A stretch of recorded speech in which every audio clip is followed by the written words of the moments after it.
ធ្លាប់ទៅលើគេថា XADV 750ស្រួលជីបងប្អូនឥឡូវខ្ញុំបានជីហើយបងខ្ញុំគាត់កំពុងតែប្រាប់ពី function និង option ដែលខ្ញុំត្រូវប្រើព្រោះម៉ូតូនេះអូតូស្រួលប្រើទេបងប្អូនតែដោយសារតែខ្ញុំអត់ដែរជីអញ្ចឹងខ្ញុំត្រូវដឹងខ្លះៗកុំឲ្យពេលជីទៅវាក់ទៅអត់ដឹងធ្វើម៉េចអញ្ចឹងណាបងប្អូនដែលធ្លាប់ជីម៉ូតូអូតូទុយៗបងប្អូនអានេះគឺម៉ូតូធំហើយអូតូបងប្អូនអ្នកគ្នាបាទកម្លាំងវា750បងប្អូនអ្នកគ្នាហើយជីស្រួលបងប្អូនមកអត់កធាក់អត់អីទេបងប្អូន smooth ប៉ុន្តែរបៀបថាវា smooth របៀបខ្លាំងបងប្អូនអ្នកគ្នាអ្នកដែលចូលចិត្តជីអូតូហើយចង់បានកម្លាំងខ្លាំងអីជានេះទៅដឹងតែស្រួលបងប្អូនអ្នកគ្នាវាអត់ចុកក្នុងចូលចង្កេះដូច sport ទេហើយនេះសម្រាប់ខ្ញុំលើកទី1ដែរបងប្អូនអ្នកគ្នាអត់ធ្លាប់ជីទេបងប្អូនខ្ញុំធ្លាប់ជីតែ sport ធំដូច 3M អីអញ្ចឹងណាហើយថ្ងៃនេះគឺបានជីដោយសារតែបងប្រុសខ្ញុំគាត់ sponsor ឲ្យខ្ញុំជីអញ្ចឹងណាដោយសារតែធ្លាប់ឮគាត់និយាយថាគាត់ចង់ឲ្យខ្ញុំសាកអាហ្នឹងដោយសារតែអាហ្នឹងវាជាប្រភេទអូតូហើយខ្ញុំចេញនិយាយថាចង់ថាវាខ្លាំងមិនទៅដល់ពេលគាត់ឲ្យសាកឲ្យបងប្អូនអ្នកគ្នាគឺបងប្អូនយើងនៅកំពង់សោមឯងបងប្អូនអ្នកគ្នាហើយបងប្អូនឯងគឺស៊ូជីដូចគេថាមែនបងប្អូនណាបាទខ្ញុំមិនចេះតែបញ្ចូលទេបងប្អូនសន្ទុះវាគឺកធាក់មែនតែកធាក់របៀបថាហ្មងមកយើងទប់ខ្លួនជាប់ណាហើយថាបងប្អូនខ្ញុំវាអត់ដែរជីបងប្អូនខ្ញុំមួលទៅវាចង់ផ្ងាយក្រោយបងប្អូនចាប់តែម្ដងហើយជាស្រ័យបងប្អូនដែលខ្ញុំអត់ពាក់មួកណាដោយសារតែខ្ញុំអត់មានកម្រងទៅជីម៉ូតូនឹងទេគឺទៅកំពង់សោមមានការងារផ្សេងទេប៉ុន្តែឃើញម៉ូតូគាត់នៅតែក៏សាកសុំគាត់ដើម្បីជីចង់ដឹងថាវាមិនដែរអញ្ចឹងហើយគាត់ក៏ឲ្យបងប្អូនតែគាត់តែអាកាសជីច្រើនណាប៉ុន្តែ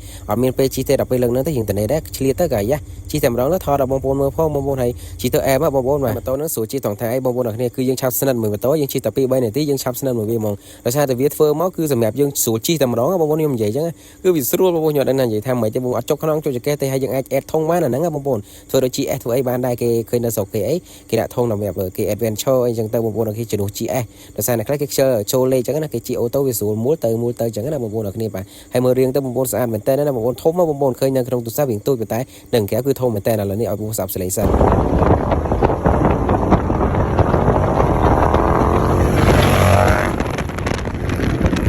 សលេងវាអត់ចាញ់ sport ទេបងប្អូនប៉ុន្តែវាលះរបៀបអូតូវាអត់កធាក់ដូច sport ខ្លាំងទេ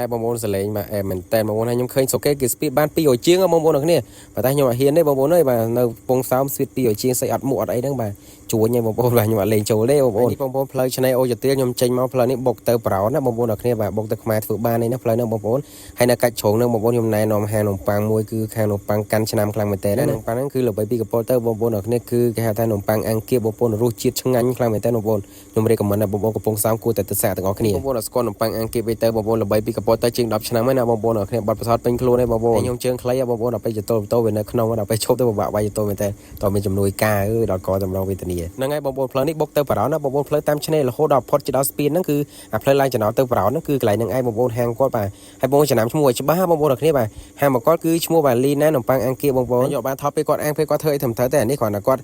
់កាត់ឲ្យយើងខ្ញុំថតភ្លាមបងប្អូនស្ដាយមែនតើពេលគាត់អាំងគាត់អីធ្វើតំណងណាបងប្អូនហេរ៉ូជាដើមឆ្ងាញ់ខ្លាំងមែនតើបងប្អូនខ្ញុំហ៊ានធានាតែម្ដងដោយសារតែខ្ញុំហូបតាំងពីនៅកពលរហូតដល់កំពង់សោមឯងបងប្អូនគាត់ដាក់ពោតហើយគាត់ដាក់គ្រឿងអត់ថាមទេបងប្អូនអ្នកគ្នាគាត់ដាក់ម៉ាយ៉ូណេសដាក់អូឆ្ងាញ់បងប្អូនខ្ញុំនិយាយថាឆ្ងាញ់ឯងបងប្អូនកុំភ្លេចទៅសារទាំងអស់គ្នាបងប្អូនខ្ញុំហ៊ានថតគាត់ចិត្តគាត់អៀនបងប្អូនអ្នកគ្នាហើយបងប្អូនខ្ញុំថាដាក់យកតែម្ដងបងប្អូនដល់ពេលខ្ញុំទាញកាមេរ៉ាឥឡូវគេអៀនបងប្អូនអ្នកគ្នាថតហូបអីគេអៀនគេមួយអាការមុនអើយបងប្អូនអត់ទៅអៀនណោះដាក់យកតែឥឡូវឆ្ងាញ់ប៉ុណ្ណាក៏រៀងទប់រាប់ដែរបងប្អូនអ្នកគ្នាខ្លាចយល់ថាហូបអីអញ្ចឹងអត់មានអនាម័យអញ្ចឹងណាបងប្អូនតែក៏ពិតឆ្ងាញ់មែនតើបងប្អូនហើយធំបីតែខ្ញុំបងប្អូនហូបហើយហូបទៀតបើសិនជាពេលព្រឹកគាត់លក់គឺខ្ញុំហូបពេលព្រឹកហើយបងប្អូនតែពេលព្រឹកគាត់អត់លក់ទេគាត់លក់ចាប់ដើមពីពេលថ្ងៃត្រង់ឡើងទៅអញ្ចឹងណាបងប្អូនដែលកំពុងសំអាចមកសាកបានបងប្អូនកុំភ្លេចនំប៉័ងអង្គាបលីណាបងប្អូនអ្នកគ្នាបាទនិយាយយូរទៅត្រឡប់ថៃឡង់បងប្អូនអធិស្ឋានបាទហើយនេះគឺមាត់ខ្ញុំបងប្អូនហើយនេះបងប្អូនខ្ញុំមួយទៀតបងប្អូនបាទមិនលុកតែដើមគ្នាពេញនឹងតែម្ដងបងប្អូនដឹងស្រាប់ហើយរបស់ឆ្ងាញ់កុំឲ្យរំលងបងប្អូនអ្នកគ្នាកុំភ្លេចបងប្អូនហើយតម្លៃសមរម្យបងប្អូនអត់ថ្លៃទេបងប្អូនអ្នកគ្នាកុំថាថ្លៃអីបងប្អូនហើយបាទរសជាតិដើមពីកពតទៅជាង10ឆ្នាំហើយបងប្អូនបាច់ភ័យទេបងប្អូនដូចឃើញអញ្ចឹងបងប្អូនហ្នឹងហៅឆ្នេរដងឯងបងប្អូនបាទ